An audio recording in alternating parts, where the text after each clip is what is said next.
احنا هنا شباب متطوعين لخدمة اهلنا في مخيم جنين.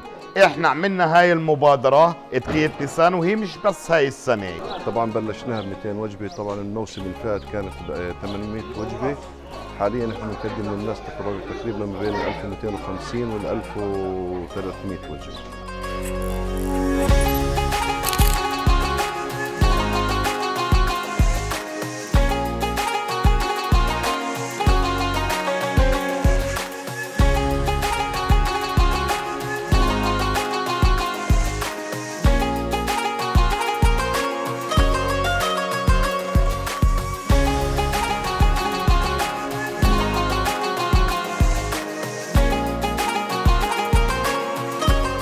تخليدا لهذا الاسم، احنا اليوم موجودين هون بنشتغل على اشي مسمى اتقية نيسان. احنا هنا شباب متطوعين لخدمة اهلنا في مخيم جنين.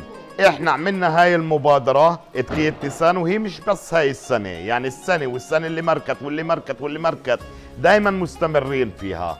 وهاي اتقية شهر نيسان، يعني زي ما انت عارفة احنا شباب متطوعين، والدعم تاعها بيجي من رجال الخير، يعني فقط لا غير. يعني لا في مؤسسات، في مرات بعض مؤسسات، بس الاكثر هي من اهل الخير.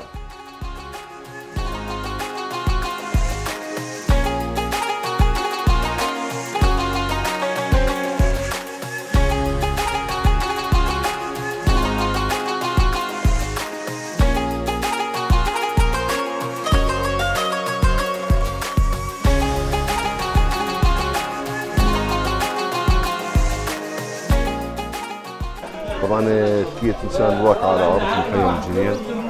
هي اتقية عمرها تقريبا 4 سنوات. طبعا بلشناها ب 200 وجبة، طبعا الموسم اللي فات كانت 800 وجبة.